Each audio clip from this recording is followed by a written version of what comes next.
Hello, welcome to Larter Oasis, a 10-acre smallholding in the east of England. 10 acres that is slowly being rewilded and will eventually be left to a local wildlife trust, providing a home for nature and wildlife in perpetuity.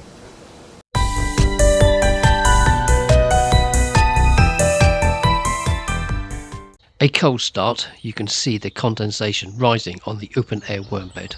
Hopefully it will start to warm up for the erecting of the bat boxes this afternoon.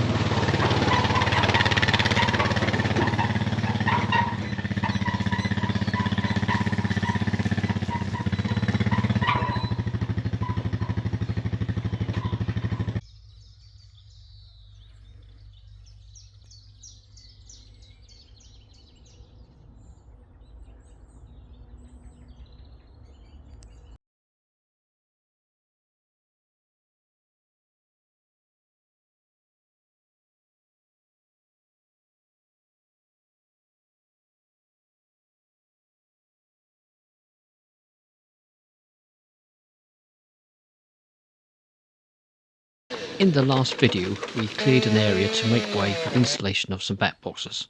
A sensitive clearing by way of leaving some branch and stumps sticking out a little from the trees to allow birds to perch on them. We often see red kites, buzzards, goshawks, sparrowhawks, kestrels and tory owls here at Larter Oasis. We also left the wood felled close to the trees from which they were cut, creating paths for insects to live and birds to forage. Birds like the wren. The wren, also known as Jenny wren, Latin name Troglodytes, roughly translated means cave dweller. And as we step into spring, it is a bird to listen out for. It is a very, very powerful performer for such a small bird.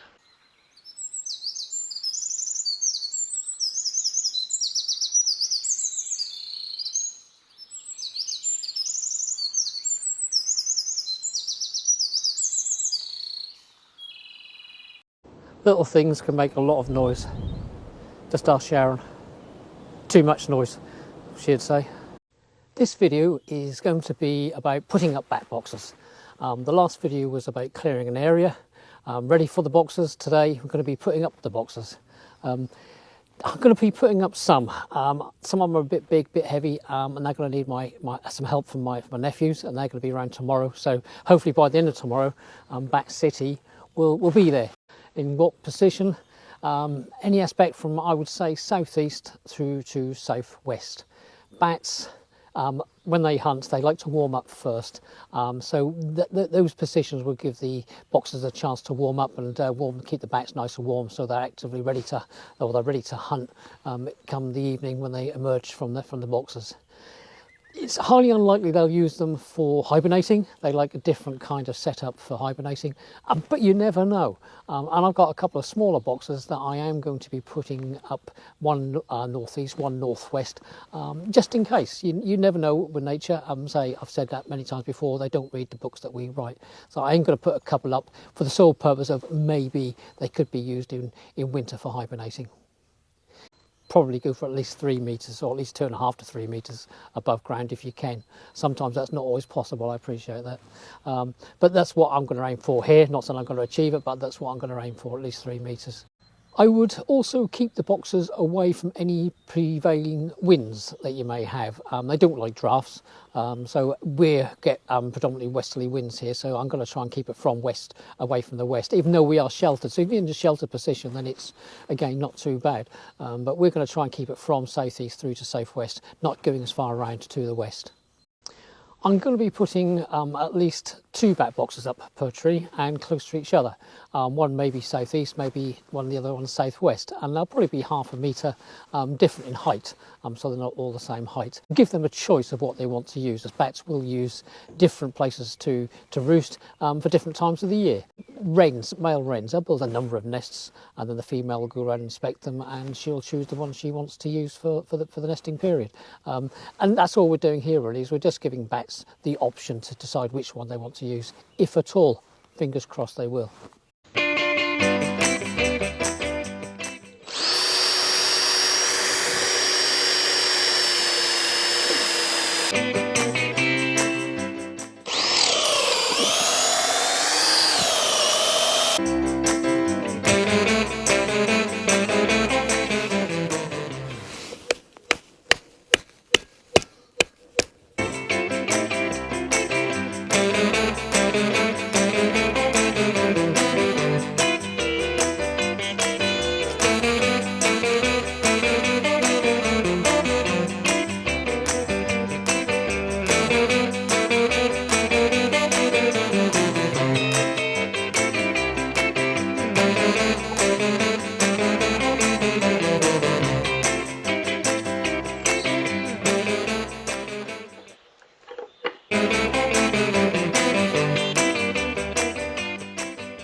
We've purchased the bat boxes from a place or a company called CJ Wildlife. We've used them for a number of years for a number of different things. They'll do bird boxes, bat boxes, bird food and other products as well.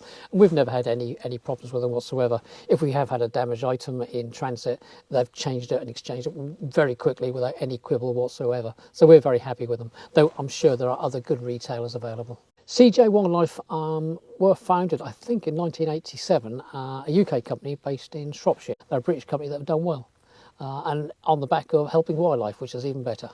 This is the smallest. I've got two of these, and these are the two I'm going to be putting up, one northeast, one northwest. They're made of something called woodstone. Woodstone is a combination of wood chippings, wood fibres, and concrete.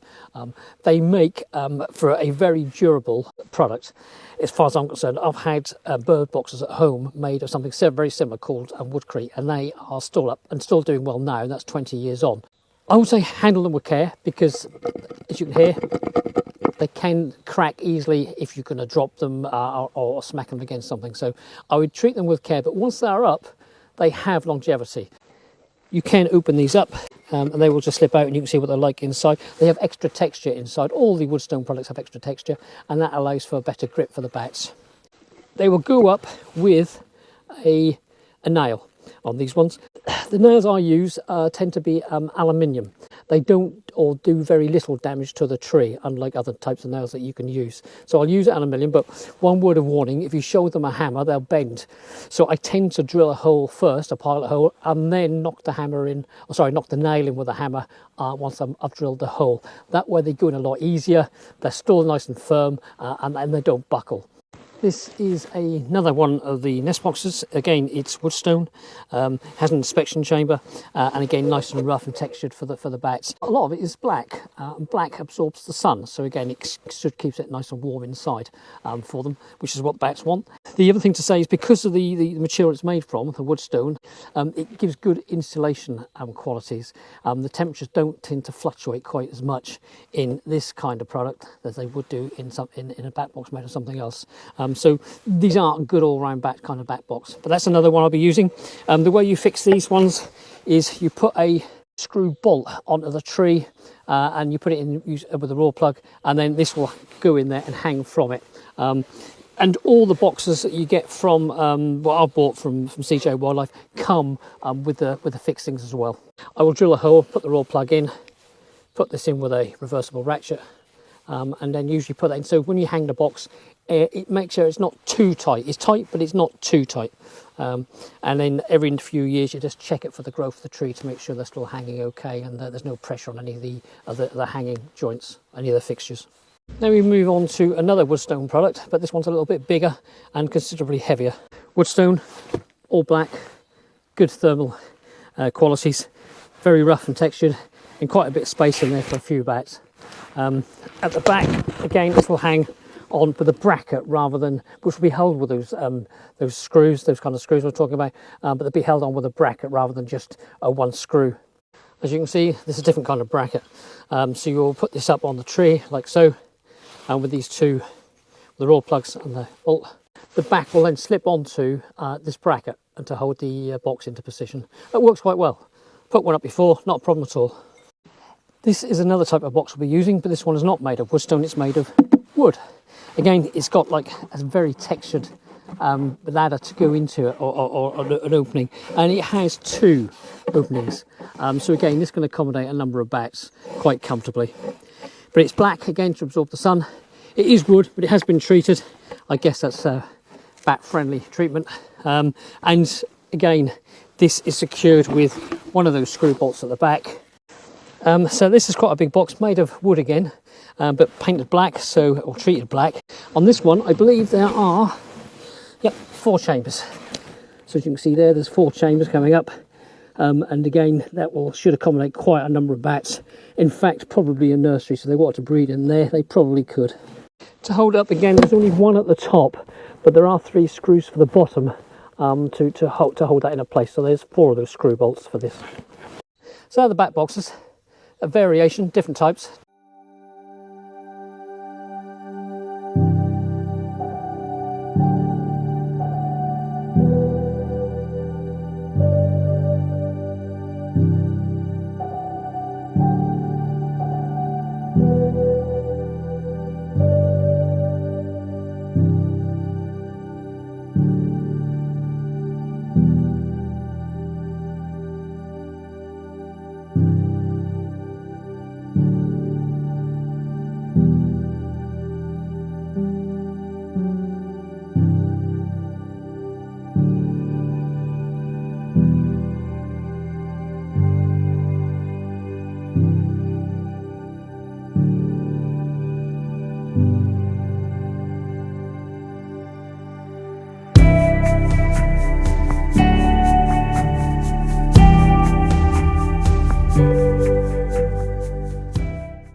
A cold start to the day, but it warmed up for the afternoon.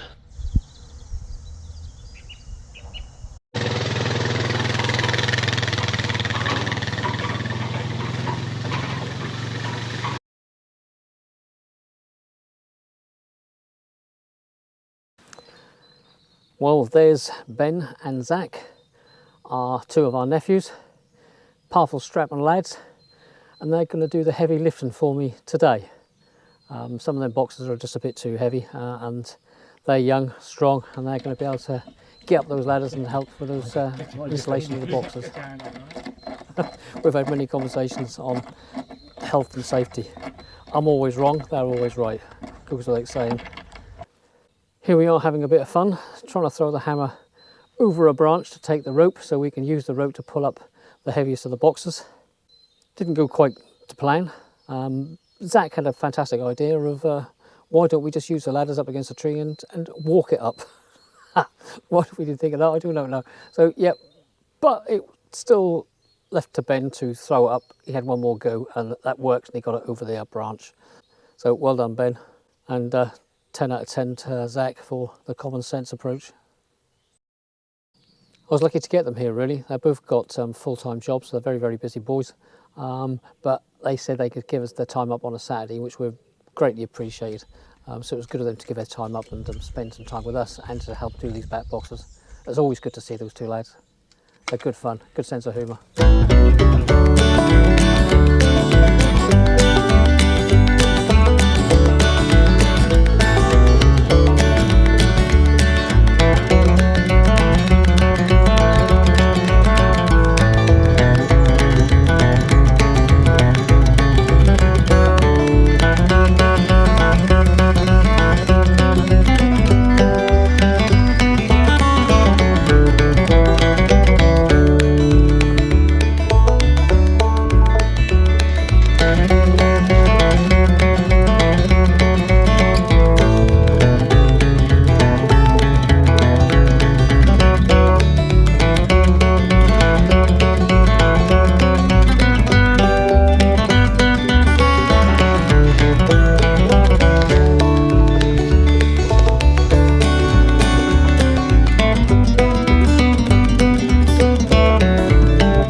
Here comes Sharon with Satara.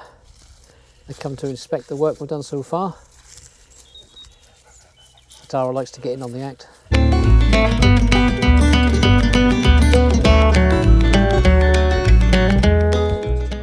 Spot the deliberate mistake several times over.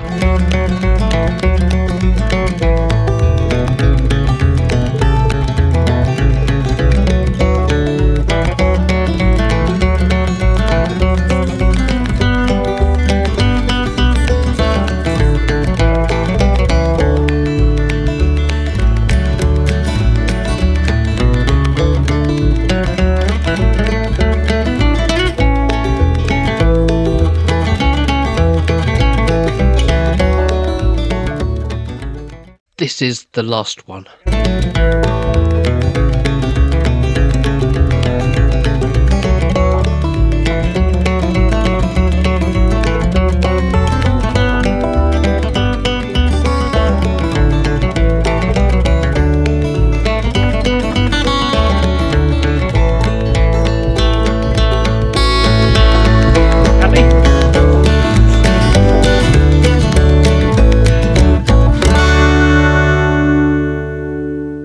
Once your back boxes are up, you want to know if they're being used. It can take a considerable while for the bats to find them, but perseverance normally pays off.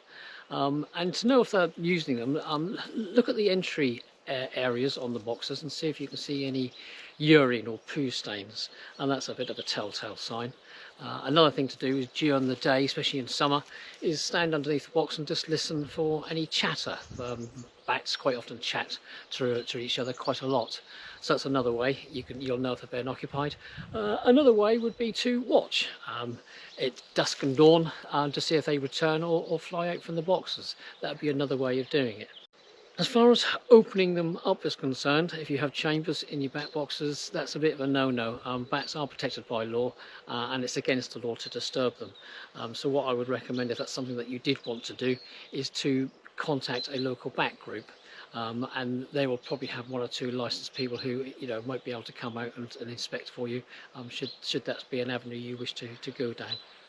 The Bat Conservation Trust is a fantastic organisation, and its website, and I'll put it as a link below me now, that will they give you lots of information on not just on bats but also the law, and other common questions that people have on bats. So that's a website and an organisation I would definitely recommend.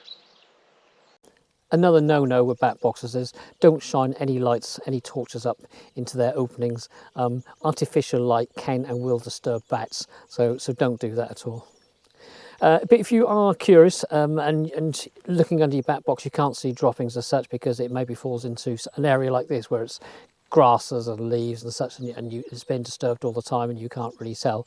And one way I do it, and a useful way of doing it, is using a seed tray. A seed tray just cuts down the corners here like this, and then I can put a ratchet strap inside the seed tray and around the trunk of the tree that I've got the bat boxes attached to, and then I can leave them there for a few weeks, come back, and then I can inspect the tray, and the tray should, if there's any bats there, collect any poo or urine that's dropped out, so I should be able to see the remains in the tray, and that'll give me an idea if it's being used or not. Right, it's about the time we go and see Willow and Kobe, give them their afternoon mint, apple and carrots, and then it will be off home for Sharon's homemade lasagna. Lovely. There the boys go. Apparently they're going to go off and buy some dessert. As Sharon's put the effort in making us the meal, they're going to go and buy her dessert. Very rarely have desserts. Fantastic.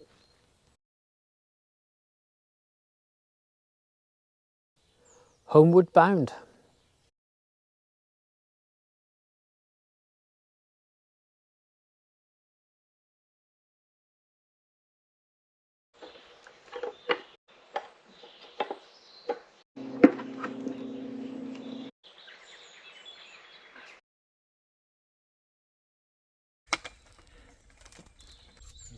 Oh, there you go. That's it. Is it? Yeah.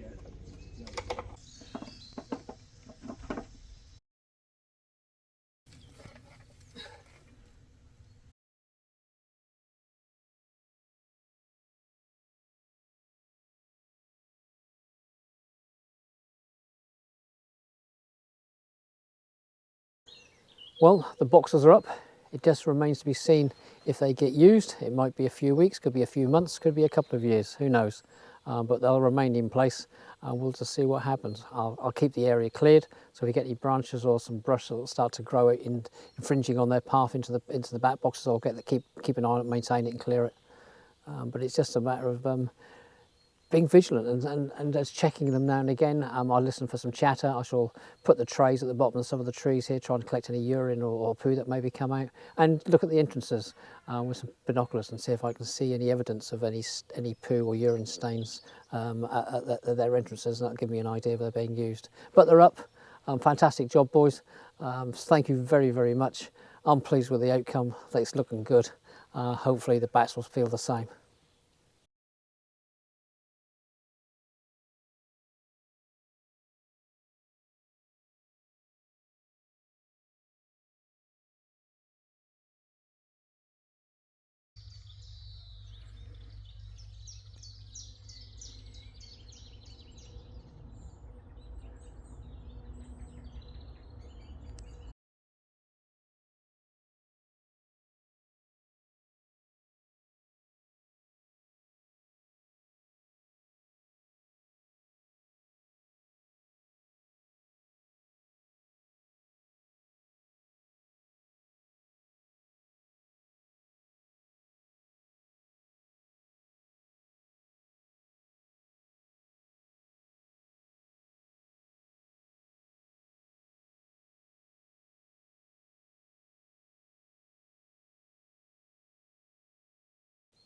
Next job, bird boxes. Get them up in the next week. Ben and Zach are going to come back and help me with the Tornado box and the Kestrel box, the heaviest ones, but the other boxes I shall be putting up myself over the next 5 or 6 days, just in time for the breeding season. Hopefully, see you then.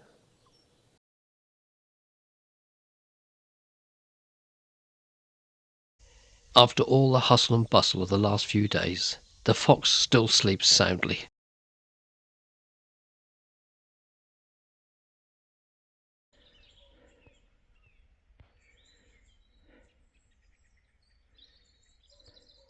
Thanks for watching. Take care. Bye for now. Bye.